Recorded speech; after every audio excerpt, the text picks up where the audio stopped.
que je fasse le pâté. Et grossir toutes les lettres pour pouvoir après écrire dessus en rouge.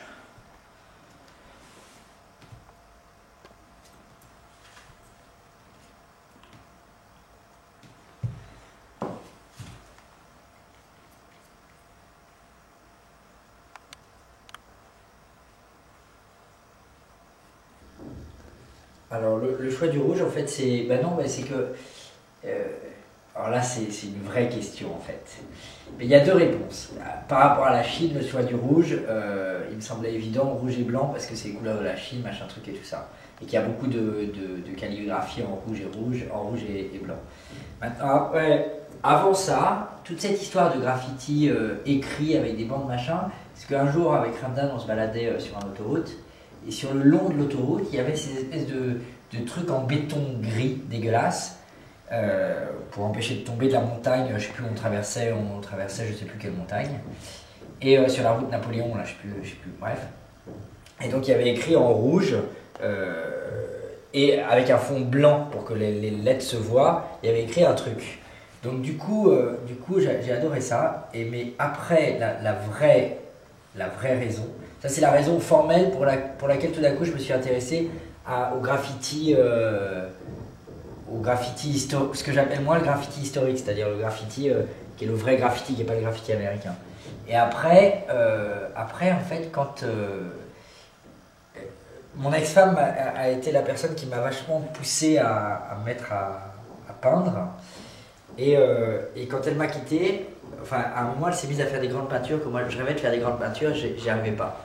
Et elle s'est mise à faire des grandes peintures qui étaient magnifiques. Et à un moment, elle était à fond elle adorait Derrida et tout ça machin. Et elle a signé une de mes peintures. Elle m'a dit, en signant une de tes peintures, je m'approprie ton œuvre. Et c'était un grand débat entre nous, cette histoire de signature, de machin, de trucs et tout. Et j'ai décidé, de façon ultra violente, d'arrêter de peindre ce jour-là. Mais à part que j'étais incapable d'arrêter de peindre. Donc du coup, je me suis mis à faire des peintures en utilisant du blanc à tableau. Enfin du blanc là pour que les toiles soient blanches, là du gesso. Et du noir à tableau, parce que le noir à tableau pour moi c'est pas une couleur.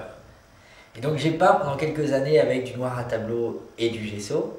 Et à un moment je me suis dit, faut que je fasse quelque chose. Et puis je sais pas, le rouge s'est imposé parce que noir, blanc, rouge c'est un peu... ça va te faire marrer, mais c'est le noir, blanc, rouge c'est les couleurs de l'anarchie, c'est les couleurs de la révolution. Et puis je sais pas, j'adore le rouge, c'est une espèce de truc, c'est ultra puissant. Et noir, blanc, rouge, ça me paraissait évident de limiter mon travail au noir, blanc, rouge quoi. Et l'avantage des customisations de tableaux, enfin ce que je fais là, comme on customise un blue jean ou je sais pas trop quoi, c'est que je peux utiliser des tableaux qui sont pleins de couleurs. Et donc d'un coup, moi je reste sur mon noir, blanc, rouge, parce que de toute façon c'est mes couleurs, mais en même temps il y a tellement d'autres couleurs. Et ça je trouve ça génial. Voilà. Donc voilà pourquoi le noir, blanc, rouge en fait. C'est très lié à un moment mon truc où j'ai dit j'arrête de peindre. Donc là je sais pas trop ce que je fais, mais puisque je suis avec un pinceau, un verre d'eau et du rouge, mais bon.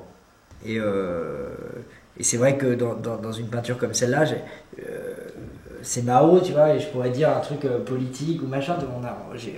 J'ai réfléchi à qu'est-ce que je pourrais écrire sur cette peinture, et j'étais vachement embêté parce que dès que je commençais à dire un truc, on avait l'impression que c'était lui qui le disait. Et dans cette espèce de customisation de peinture, y a un truc qui est vachement important pour moi, c'est de créer une espèce de mystère ou un truc où ça marche pas. Donc she's earless, on ne sait pas she qui. Ça peut être ma copine, ça peut être la Chine, ça peut être ma mère, ça peut être moi en tant que femme, ça peut être plein de choses. Et c'est ça que j'aime bien, c'est que tout d'un coup on sait pas trop de quoi il est question quoi.